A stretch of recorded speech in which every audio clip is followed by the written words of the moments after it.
So here's the thing. You asked me if it was hot takey, and it took me a second because but they were the exact narratives I was expecting. There were two things in particular that I was like, that's a hot take, but I knew people were going to say that. Okay. It was one, QB controversy, whatever. That's going to be number one. Number two was our defense sucks. John Butler sucks. Everybody sucks. Yeah. Which is stupid.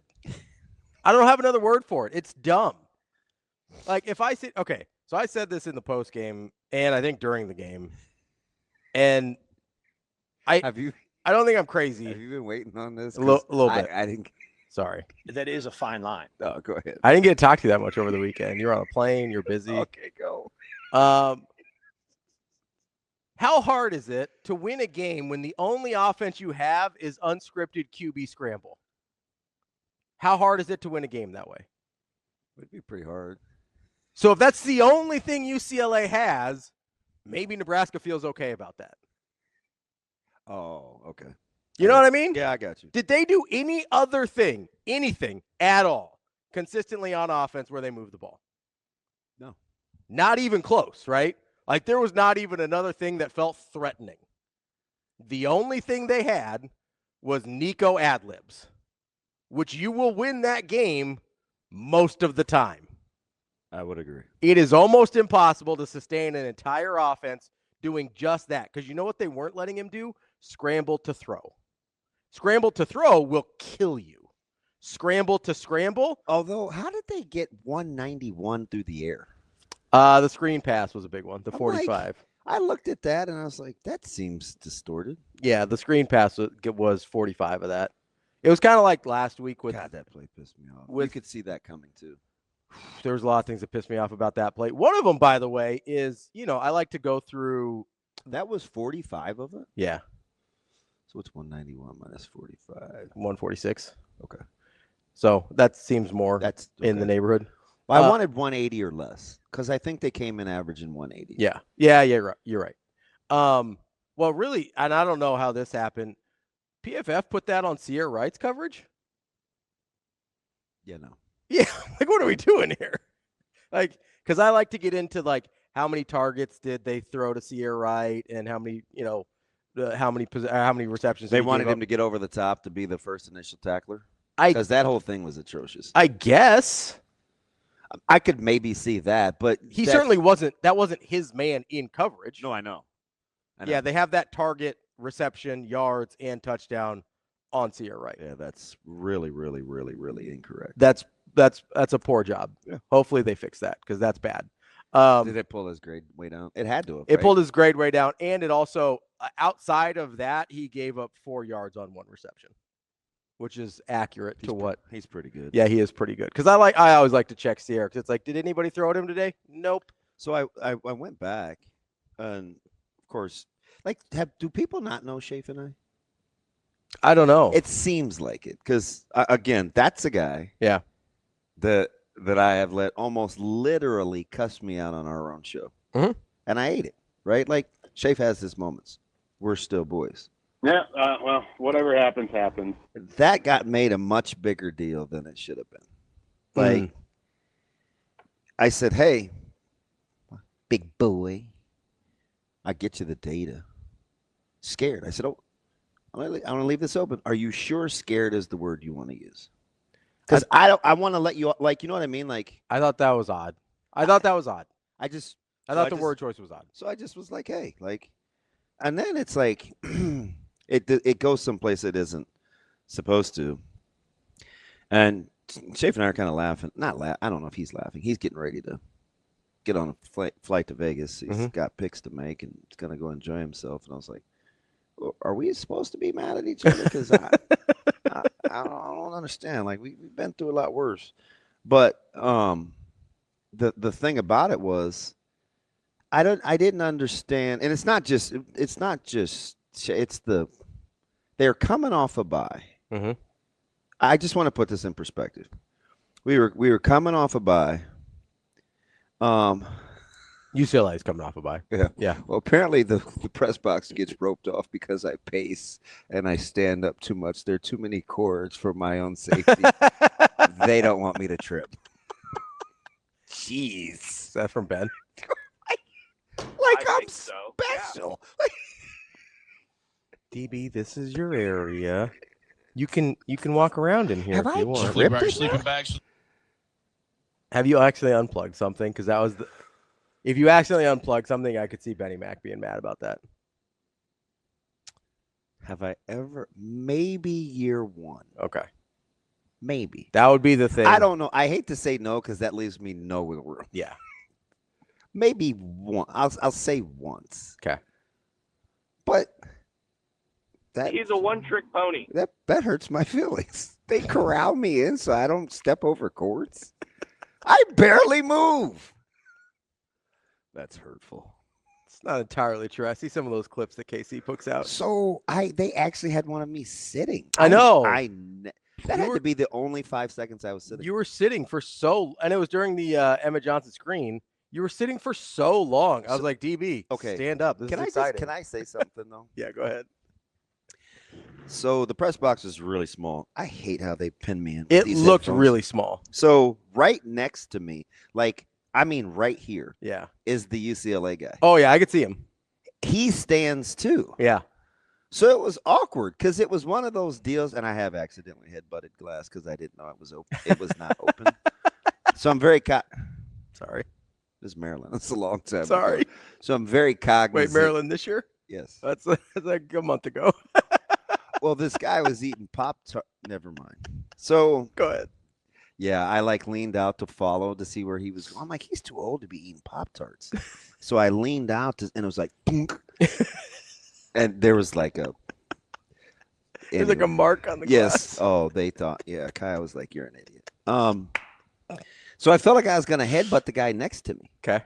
So I was so insecure, I was like crouching because I'm like, "Oh God, he's just gonna look and we're gonna lock eyes." You couldn't have that. So I was crouching. Oh, that's so embarrassing. I hate that thing in That the they press put the- box. yeah. That's Kyle and Ben's baby. I'm like, man. But anyway, so watching that thing unfold, because do you know what's going through my mind real time? What's that? First of all, I hear Ben mutter. He goes, "Oh God!" Like the minute, because he could see it Mhm. kind of opening up, and it was going to be a foot race to the sideline. So Yeah. I think he saw it early. Mhm. I'm watching Nebraska's. I go immediately away from the ball. I look at the 3-by to the bottom of the screen to see them just take all these defenders. Yeah. They didn't even have to block them. Mhm. And then these two big uglies just sprinting down the sideline. Freaking Spindler and Evans. Evans couldn't get enough. He got like 4 guys. He just could. And then he like turned around. There was one more. And he's like, bam. I'm telling you, he's a menace. So, I was kind of watching it unfold patiently because it was a beautiful call. I love the Shane. Do you have Kyle's call? He nailed it sequence by sequence. Mhm. So I'm actually just listening. Yeah. I would say you really didn't say anything. I'm listening to him. Yeah. I'm not even watching. Shane, do you have it? The 56-yarder? Yeah. Husker 44 tied at 7, 11-15 until half. Lindenmeyer, the motion man, settles in the trips right. Hunter wide left. Snap. Latif back to pass. Loads a screen left. Acres of space. Johnson 45 to midfield. Blockers out in front. 45-40. Left sideline to the 30. Breaks a tackle. Tiptoes the boundary. 20, 15, 10, 5. Touchdown, Huskers. Oh, that was incredible. That's a gem. Yeah. So I was actually listening. Yeah. I didn't think it was going to make because you never know. They get to clip what they want. They don't ask me. Well, yeah, anything. because they have running the whole time, right? I think. I think they must. Otherwise, they wouldn't. You think I would know? I have no. Well, I idea. think because it's a GoPro. Is that what they use? Yeah. Yeah. So usually they just leave that running the whole time. And then So they go you find the clips they actually want. that actually caught me, just because I think I was pretty calm. Mm-hmm. Yeah, you were. You were just kind of sitting there. You're just kind of like. But I'm a big 45, 40, 35, 30 Oh yeah, yeah. tightrope. That fits my ear. Yeah, yeah. So I'm listening to him real time, and all I could think of was oh, I'm a little mesmerized. So I chilled. Like, that's real time. Yeah, you stood up at the very end. Yeah, like sometimes. I couldn't believe he stayed in bounds. Like, that was the thing, because I'm watching it. I watched the first half at a bar. And Shame on you. why?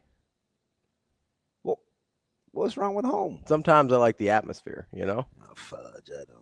Plus, RP wanted to watch part of the game. So He's like, a cool cat, isn't he? Yeah. He was a little upset with me. Really? Yeah. What'd you do? I text you during the game. Well, and I told him, I said, it's not just Ravi. It was because DeMarinis was on the thread. yeah, it's 100%.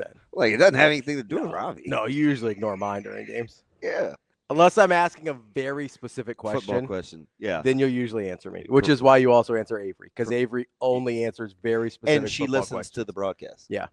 Correct. Yeah. That is 100%. If I don't ask a very specific football question, I'm just bitching at you. That's basically all that's happening. It's okay to say something positive. Which is what I don't want. Yeah, But yeah, that's funny. I looked at that yesterday morning, and I was like, number one, they caught me sitting down. Number two, I didn't say one word. Yeah. I couldn't Because I was actually listening to KC. I couldn't believe he stayed in bounds. Like, real time, I'm like, oh, that's a nice, like, 20, 25-yard gain. And then he just, like, slips out the back end. And I was like, how did that? Like, I did not think there was room for him. Yeah, it was the offensive efficiency. That'll help your statistics. Oh, yeah. Well, and then the wheel route, just beautiful. I love a wheel route. God, I could feel that thing coming. Man, as soon as I saw him leak out, I was like, oh, if this is a good throw, he's got him. Did you see Carter just run the little over route that just, like, To take him. cleared the defender? Yep. And Six was in a bind. Carter played a little bit. He was like, Six had to be thinking, oh, poop. Yeah. Because he got handled. Well, and he bit hard. And Isaiah kicked him on the screen, too. Yeah. Speaking of Isaiah on a screen, if 97 doesn't peel off and make an incredible play, that's six. It's 6. Oh, yeah. Like, because they had it set up in front of Yeah, him. Like, 97 made an incredible That was play. a house call. He was hustling. He was. Like, that was a great play. I can't remember his name, but 97 from UCLA made an unreal play on Isaiah Hunter. I suppose I should have went back and looked at the final stats, but I didn't. Well, I've got him up. What would you like to know? So what were I always like to go to solo tackles. Ooh, let's see here. Solo I tackles. should just go to stat broadcast, I guess. 26 for 4. UCLA. Okay. How many snaps?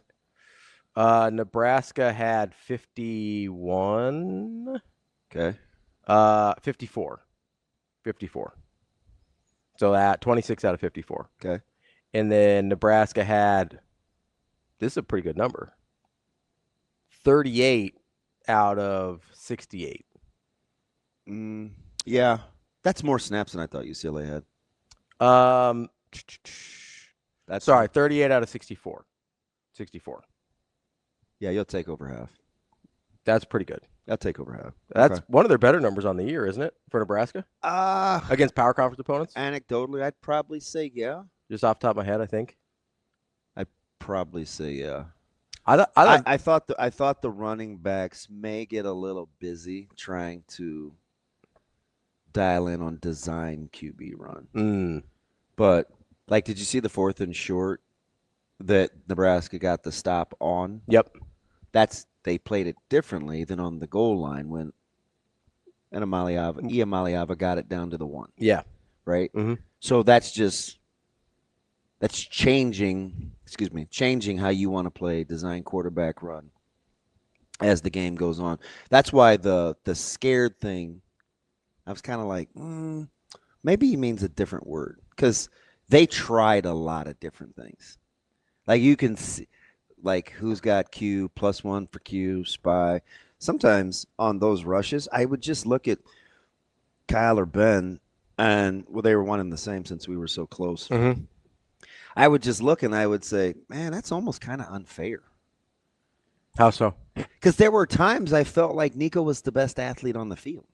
It's possible. I mean, he's an incredible athlete. So we're walking the grass. You know, I was taking pictures of I fell in love with the grass, and I'm so thankful. Because I was like on all fours taking pictures. And I'm like, somebody's going to take a picture.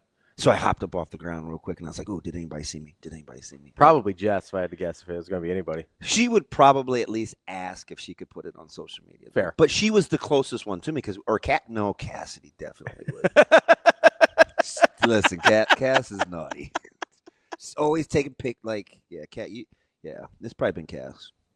But so I'm looking at the grass and we're doing our thing. And so B Mac and I, bless his heart, I was like, man, Caleb's taking too long. Let's go. Mm-hmm. He goes, well, don't you always say hi to him? I said, yeah, I try, but he's taking too long. He goes, no, let's wait. I was like, dang, bossing me around again. Mm. So we sat there and we waited. In the meantime, we're looking at Nico warming up. And he's just in like a hoodie and shorts. I looked at B Mac and I go, God, he's a big kid. And Ben goes, oh my God, look at his, he's got these huge legs. Because he looks angular on TV, like long. He's a big, thick kid. Is he? I would not have guessed that. Oh, man. Like, he looks lean on TV. Bro, he's every bit of 240. He's 245 and some change. Really? Yes. They list him at like 215. Man, I don't know. he ain't I'm 215. Yeah, I'm just saying that's what they 19. That's what they listed him at on TV. Really? Maybe TV had an old number. I don't know. But I mean, you see him run? Does he run like a 215-pounder? He runs like the best athlete on the field. So anyway, even I didn't realize he was that slippery. Like, I knew he was a good athlete, but like, he's elusive. Yeah, well, remember coming out, like, he's pretty good. Yeah, for sure. He was gonna be Tennessee's savior. Yeah. But and I said, even in warm-ups on air with guys in sweats, he's not very accurate. So you could see where that would probably absolutely be the issue. They had him throw some hard balls too, man. I'm like, I don't know. He's not really playing his strengths right there. This was, I mean, not to go all the way back to the summer. This was kind of my argument with the Tennessee thing being a really bad move on his part. Tennessee made his life pretty easy. Oh, with how they play? Yeah. Like, Tennessee really protected him a little bit. And I don't think UCLA 215, huh, Kobe? That's crazy. I mean, he, regardless of the weight, he was a stronger runner than I thought he was. Like, physically stronger. Ask Ben. And way more elusive. Like, getting out. Like, I knew if you left him lanes, he could beat you, right? Like, if you left, hey, they got too wide on their rush lanes, there's something, like, I knew he could do that. Yeah. And I knew he was fast. I didn't realize, like, this is like blasphemy. The only thing it reminded me of is the first time, like, and I know he's not this level, right? So hear me out here. It's going to sound like hyperbole, but you killed the vibe. Well, because I don't want people to think I'm saying he's this guy. You're crazy. But it reminded me, there was like a handful of plays where I'm like, oh, they've got him. And it reminded me of watching Michael Vick against Florida State in the national championship, where he's just like surrounded and then somehow poof, he's on the other side of the pile. I'm like, what happened? Poof. Just poof. Like the Magic Dragon, just out of there. Or is that puff? That's my bad.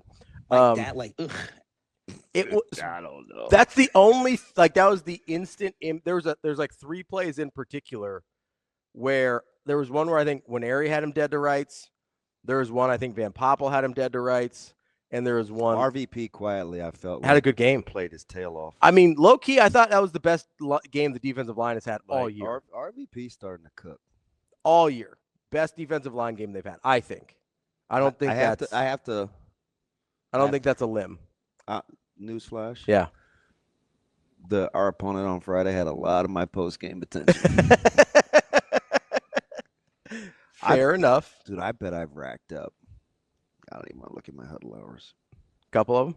We'll be ready. 1 or 2? Like, see where we're at. Listen. We just wanted a chance. From your lips to God's ears. I thought that was by far the best defensive line game we've got this year. Yeah, I'm gonna really spend some time when I go home. Van Poppel was disruptive. And I think I have an affinity for him anyway as like a person. Sure, yeah.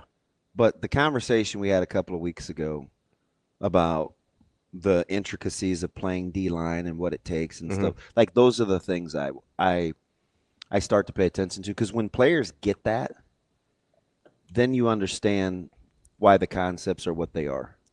What's the difference between like, hey, this guy can just go in on obvious pass rush downs versus, hey, he can play all 3 downs. He can do whatever we ask him to. He can play these different concepts, right? Like, there's a reason, and I know there's all other thing with this particular player, but there's a reason James Williams was used in the role he was used last year. Mm-hmm.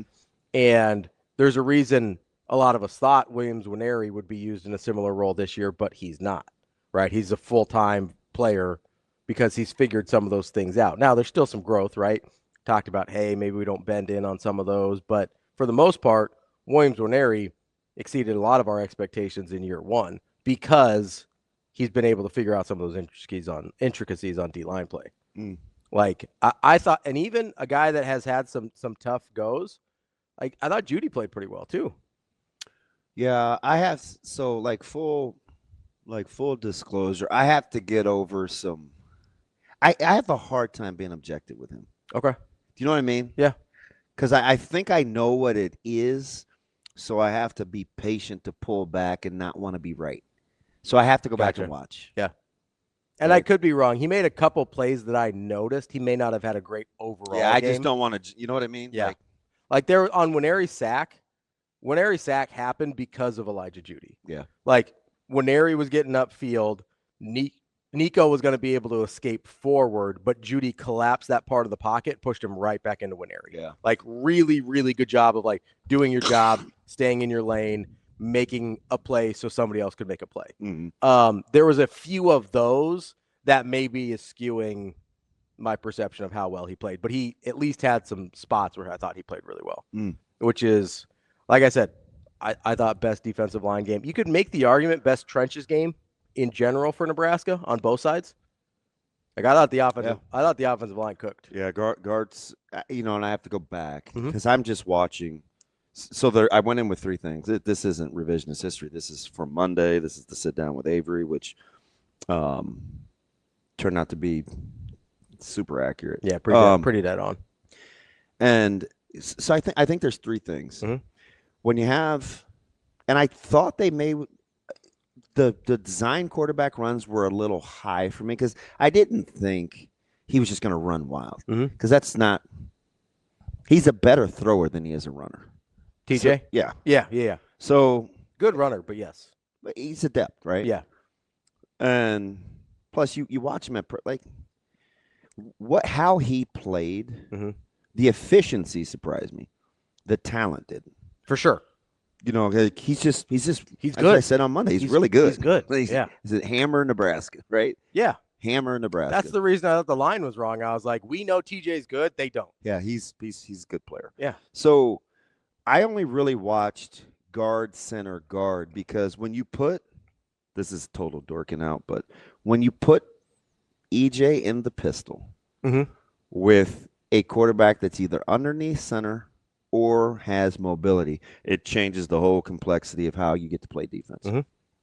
One of the things I wanted to ask Jeremiah Searles on Big Red Wrap-Up is oddly specific, but it was totally selfish. I said, hey, Jeremiah, you guys like to run block. You get a guy that's in the gun. How does an added run dimension of a guy that's in the gun help up you guys up front? It's a beautiful answer. Cut and paste it. It's fantastic. He's talking about getting the duo and buying time and freezing linebackers. It's very subtle. So immediately after I get confirmation, I'm like, oh, you know what's going to be wide the freak open? Intermediate passing game. Because if anything happens where you get linebackers that have already kind of struggled on the second level. Because remember on Monday, I said, well, that's kind of the game within a game. I think Nebraska can get their guys out in space on their backers. And I think Lindenmeyer and or Barney can make hay in the intermediate passing game. Now, Holgorsen did a fantastic little concept where he got key on a little shallow. That it seemed like nobody it was like middle of the field open. Totally by design. Yeah. Like it was pretty to watch. I leaned back. I looked at Benny Mac. Benny Mac looked at me. We kind of low-key dapped. No, because Kyle's really the only one up there working. So, and just down below. I'm just a spectator. So we're like dapping because in the pregame we talked about you probably need a board, but what happens when you give the dimension of at least honoring all 11 guys. Yeah. So when Latif kept it on the first play, Yeah. I was like, oh, he's here to play. Yep. Because he could have easily given it. Yeah. Also, I thought it was just there was a part of me, and I don't I only know. got the 2, but I was yapping. I felt like there was a part of me that was like, I think maybe Dana told him to keep it, Yeah, I don't know. where he's just like, hey, I want him to see this early. I have no idea. Because he only ran it 5 times. I know. That number was lower than I thought. Me too. I thought we were going to be in like the 8 to 10 range. Yeah. And after that first one. But you know what's funny? What's that? They didn't get a ton of snaps. No, they didn't. 50. What did I say? 54? They did not get very many snaps. 54 plays they ran. I thought we were going to be in the 8 to 10 range. But after that first one, he only went 4 for 17. And I think. So the low-hanging fruit is. No, it's not even low-hanging because I don't want to disparage. We'll boil this down to, hey, because we got a running quarterback, this is what I really think it is. I intimated it on Monday. I said it verbatim to Avery, and B-Mac and I talked about it, or Casey. I get the pregames confused. I said the hot take, the quiet thing in the elephant in the room that no one wants. I said it to Sam at halftime. Because, guys and we'll talk to him. I said, here's the thing that people don't understand. It's not even a TJ versus Dylan thing. People can have that discussion. Yeah, that's not the discussion I'm interested in. People can have that discussion. What I think it is with. Are you giving me the finger? No, I think you're about to say exactly what I was thinking. What I think the discussion is there's no pressure or subconscious thoughts about playing to somebody's strengths versus just getting to call the game. So I described it as free to be me, right? Coaches want to be free to be them. Like you want to be a guy or gal that can just coach and not have to worry about what that particular player is bringing to the table. Now, the reality is that's virtually impossible, right? You have to factor in skill sets. But the closer you are to freeing to be me, the better you're going to be as a coach. Yeah. Does that make sense? Absolutely. So I think without any preconceived notions, you don't have to verify, substantiate, defend quarterback play because of rankings. Or whatever, the perception or the pressure or the narrative or anything that surrounds being the number one quarterback. Like all bets were off. So it's just like, okay, I like this, and this. I can call it like this, and this. There's zero pressure. Yes. And people that can't handle that statement will say, well, that's why you're paid and you can't do that. The reality is that's not whether coaches. There's this thing that happens behind closed doors when you're calling plays or you're repping guys or even in the offensive line where you do things to protect and accentuate. You just do. You can get into the protection thing. I have to protect them or I can accentuate. You want to be closer to the latter. The accentuate? Yeah.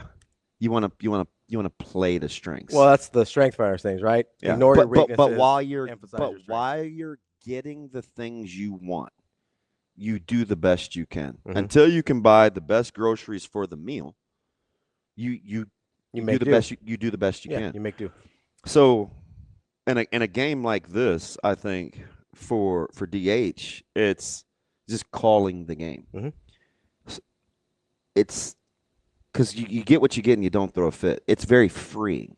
Now, the degree of difficulty will be as we go forward, right? Because now you have data points. Sure. So now you get into the same thing that you got into with Dylan. We want to make sure we show this. We want to accentuate this.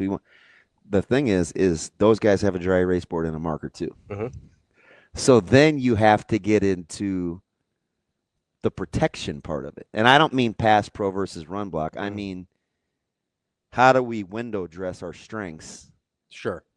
and still be able to function at disguise, at a high level. Yeah. So now the real game happens. Where you have to move, you have to progress forward from where you're at. It's not for me. I didn't think it's not a this guy versus this guy. It's a building on concepts to give us the best chance to win versus what those guys are trying to take away from us week to week. Yeah, so now you got tape. It's close. It's a little different than kind of how I was processing what we saw. I thought, to me, and maybe I'm way off here and this is too rudimentary, but I thought it kind of came down to, with Dylan in there, it felt like you had this pressure to play to what he was capable of. Mm-hmm. And that was not in line with maybe the strengths of the rest of the team. We talked about this with offensive line. Hey, they're better. We talked this in the offseason. Hey, they're probably better run blockers than pass pro, but Dylan is one of the best, if not the best player on your team, right? So you have that conflict. And then you go, okay, maybe some of my receivers are a little bit better in this area of the field, but we want to try and take advantage of Dylan's ability to do X, Y, and Z, right? So to me, that was, with TJ in there, you have zero pressure to try and play to, like, you have zero pressure to try and play to his, whatever you think his strengths might be. You can just say, hey, because we have to elevate everyone around us to help TJ win this game, we're going to play to everyone's strengths and go from there, right? We're going to run the ball. I actually like to tell into that. That's important, right? Because guys have to own their role in it too. Yeah. Right? Where I tell you, like, good talent can make you lazy as a coach, but it can also make you lazy as a player. Yeah, for sure. If you're not careful, right? Don't think there aren't offensive linemen that know that they've got a really good back, and they think, if I just do this, as opposed to this is what I need to do. Mm-hmm. It's different. If I just got to get in the way. Coaches know we've all done this where we say, hey, it doesn't take much. Like, just get in the way. Mm-hmm. No, that's not. Shame on us. Yeah. Right? Do what you're supposed to do, how you normally do it. He's really good. We'll double down on it. Yeah. But yeah. You know what I mean? Yeah. So I think that's like that's going to be the next phase. And not only can talent, I think, make you lazy as a play caller, I think it can make you overthink things as a play caller, because there's zero doubt in my mind. And this is why, like, I think the next two games are going to be really interesting for TJ, because there's no doubt in my mind that if you give Dylan this game plan, he can execute it. Yeah, I don't know. At a super high level. Yeah. I think. Yeah. Like, so I don't. You want my opinion? Sure. Yeah. Okay. Sure. But I don't think we got to get away from the comparison, because the comparison, you fall back into the trap of getting away from the standard being the standard. Mm-hmm. You can't. It's good for like us and radio and television and whatever as talking heads to get into the him versus them. But for the program, it's what is our standard. I told you the thing that Nebraska had to rally around going to UCLA is not who's playing quarterback. Right. It's what's your standard. I totally understand. So, like, I get it.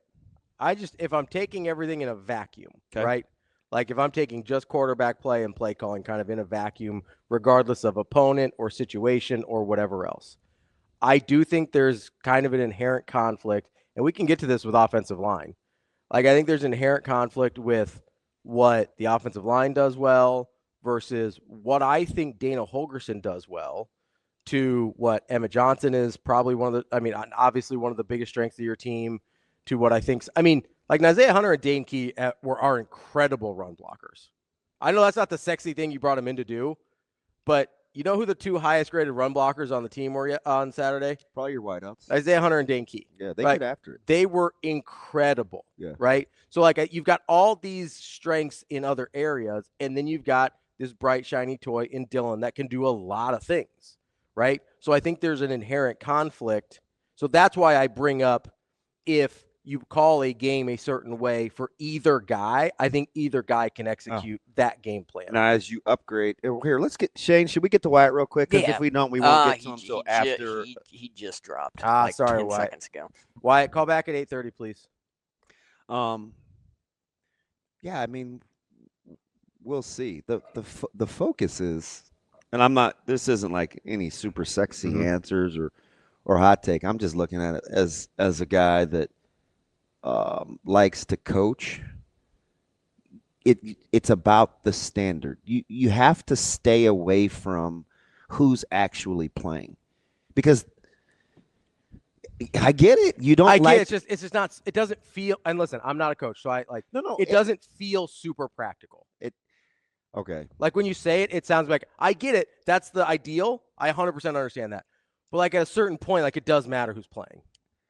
Listen to what I'm going to tell you. Okay, I'm open to it. Just like that's what I hear. That's what I hear. It's why when people listen to me, or some people don't like or can't handle the fact that I'm not going to say anything super inflammatory in terms of like criticism, because you can always get better. Like I'm gonna coach it up. I'm in the solutions. I'm not gonna bitch. Like I can tell you I don't like that a guy burned 2 timeouts. I can explain why he did, and it may not land well with you, but I'm just giving you the information. You can have it. Yeah. If you ask my opinion, that's something altogether different. Fair. Yeah. Okay.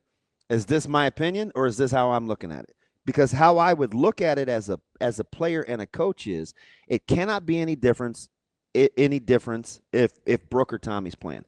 It can't be any different if Turman or Brooke is playing. It can't be any different if Gans versus who was the 07 quarterback battle? Sam Keller.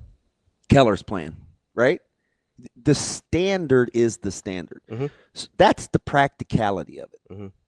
I think if you can't function like that, like, do you think those guys are like, well, this, and you hear my heart, because you're going to say, well, both those guys are good. It shouldn't matter I can do this. It shouldn't matter what kind of run plays you call if Derek or Calvin is in the game. Okay. Does that make sense? Yeah. Both really good. Right. But if you're getting into the minutia, at some point it's gonna reach diminishing returns, because those guys have what? They have a whiteboard too. They got a dry erase board and a marker too. Yeah. That's the practical side of it. So yes and no, it doesn't. It shouldn't matter. I get where this could potentially go, but as an organization, look how people hire.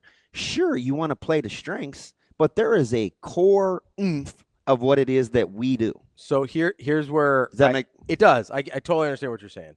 It's just not very. I think there's what you're talking about makes sense. I also think there is a human element that throws a wrench in that sometimes. 100%.